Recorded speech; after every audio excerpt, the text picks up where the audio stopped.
Hi and welcome to Driver's Seat. Last year Jaguar launched their first ever SUV. Since its launch it's become the fastest selling Jaguar of all time. It's based around the concept of the F-Type Coupe and Roadster, which is a brave move for a SUV. So is this thing as sporty to drive as Jaguar claims it is? Well, we've come to Bonnie, Scotland to find out. The F-Pace is available with 4 engines, 3 of which are diesels and 1 petrol. So the entry-level diesels are a 2-litre 4-cylinder, available with front wheel or all-wheel drive, or a 6-speed manual or 8-speed automatic.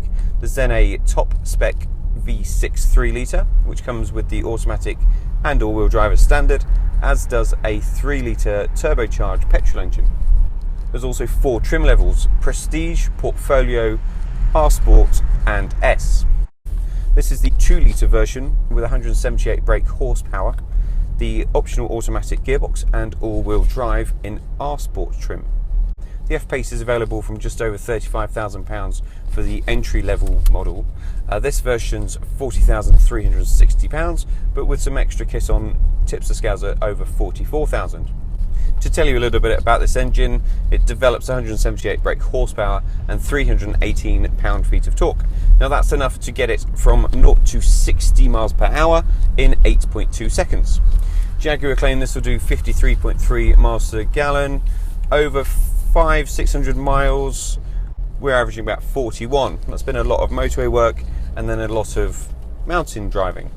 This car with its all-wheel drive system and automatic gearbox emits 139 grams per kilometre of CO2, and that means it falls into the 31% company car tax banding. In isolation, the 2-litre engine in this is pretty decent. It's quick as well, it's got good mid-range torque for any overtaking required, and you're never going up a hill thinking I need more. The 3-litre V6 is silky smooth and a huge improvement on this, and in comparison makes the 2-litre look less of a good engine when in fact it's pretty decent in its own right. Having 8 speeds in a gearbox might sound a little bit over the top, but the Jaguar one's calibrated so well that you don't notice there's 8 speeds. There's not constant searching for the right gear. It's also quick to respond. Plant your right foot, it'll downshift rapidly so that you can get on your way, and these steering wheel mounted paddles are excellent. It's remarkable how well, for such a large SUV, the F-Pace drives. The body control through corners is sensational, and it drives very similar to a Porsche Macan, which is also a very, very impressive car. But this car's got a really lightweight construction thanks to a lot of aluminium use, and it comes in a lot lighter than a Macan. Throw this into the corner, and not only has the body been controlled, but there's a lack of understeer as well. This is fitted as standard with a torque vectoring system, which will brake individual wheels to reduce any understeer and improve grip. And grip's pretty good. It's predominantly biased as a rear-wheel drive car, with the all-wheel drive system coming in when required. And the computers in this car take just 165 milliseconds to note when there's any slippage on wheels for that all-wheel drive system to be activated. It feels really planted, it feels very stuck onto a road like a magnet on a fridge. The steering on the F-Pace is heavier in feel than you might expect, but what that gives you is that feeling of security. It's also moving around a lot, so you know what's happening underneath the wheels, and that gives you that feeling of being in a sports car. So that intention to base this on the F-Type comes through and gives you that feeling that you really are driving this car rather than just minding it as it drives itself down the road. You might now be expecting me to say, yes, this SUV handles well, but it's got a really firm ride. Well, Jaguar have done a really great job in making sure it hasn't got too firm a ride. It's not wallowy or soft like a Land Rover can be, but it's certainly not uncomfortable. And on a motorway, you can sit in this for hours in relative comfort. The F-Pace gets really good damping, so you hit a hillock in the road or a humpback bridge, it settles down very quickly and controls itself, and that makes it feel better planted to the road. The F-Pace has an adjustable setup for the ride, so you can go from dynamic, which is a little bit firmer and more direct, more urgent, and that changes the dials to red, Then you've got a standard mode, you get blue dials, and that's more comfortable. And then there's an eco mode. I tried that on the motorway yesterday, and it improved the economy quite quickly and wasn't particularly noticeable in the changes to the drive. If you've recently been in a Jaguar, such as the latest generation XE or XF, this interior is going to be very familiar to you. It's almost been lifted from those cars and planted in here. What is surprising and very un-Jaguar is the high-up driving position. You feel cocooned, but you're very aware that you're sitting high up. It's a nice combination between that SUV visibility to being comfortable and cocooned in a more sporty luxury car. What then comes through is the Land Rover DNA. There's a lot of common parts shared in this vehicle which you'd probably expect, such as the electric window controls, which are mounted high up on the door. Most of the switches are well sized and easy to locate. The ones down here, which are your drive select modes, are a little bit smaller and fiddly, but that's the exception. So there's not too many buttons in here, and most are well sized and easy to find, but that's helped out by everything being controlled through the navigation system and infotainment screen, which is an 8-inch touchscreen, and you can adjust your seat heating, the temperature of the car, as well as your entertainment, so your media, radio, and then the navigation system.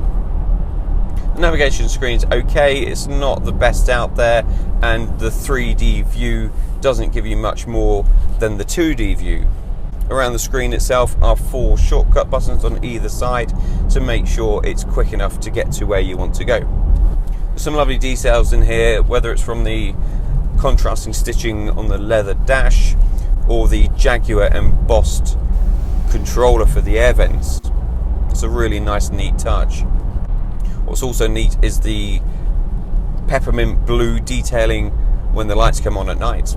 I have an electrically operated seat, which gives me a lot of adjustment so I can find a really good driving position. The steering wheel adjusts for reach and rake, so there's no problems there. In this lowest seat setting, I've got quite a vast amount of headroom, and that's even with the panoramic sunroof in place. The seats are also supportive and comfortable. I've got good support around my midriff and around my thighs. Visibility out to the front's okay, it's pretty decent, especially with that high up driving position. The C-pillars at the back are rather thick, and with a sloping roofline there, do obscure some visibility. There's no reversing camera on this model either, so you'll have to take extra care when you are reversing. Storage is pretty decent in here. I've got quite a deep, wide bin in the door. There's a storage compartment between the seats, which is combining as this armrest, a couple of cup holders, and then a small, very small tray ahead of the gear lever, which has got an anti-slip finish. There's then these secret storage compartments down the side, whilst the glove box is okay. Rear passengers are treated to sculpted seats on either side, some decent headroom and good leg and knee room. There's some door bin storage as well, and a fold down central armrest with 2 cup holders. Now you can sit in the middle, there's a seat belt for a third person, but a high and wide transmission tunnel means you won't want to be there for too long. Around the back there's an electrically operated boot lid, which can also be opened off your keys. There's a nice big flat floor and a good opening with quite a low lip, so it's easy to get things in and out. Under the floor there's some storage compartments, and it's got 650 litres of capacity, which is 100 more than a Porsche Macan. The Jag's actually a really fun car to drive. It can go from behaving itself on a motorway and long distances to being a little bit naughty through some country lanes. It's enjoyable, and at no time do you feel that it's too big or too heavy and it's going to get out of control. Now whether it's actually a raised up F-Type is another matter, but it's certainly up there for me as one of the best handling SUVs on the market today, and goes toe to toe with the Porsche Macan. Now many of you out there may still not be SUV converts and don't see the point of this car, but if anything's going to change your mind, it's this and the Porsche Macan. So what have you got to lose? Go and give one a test drive.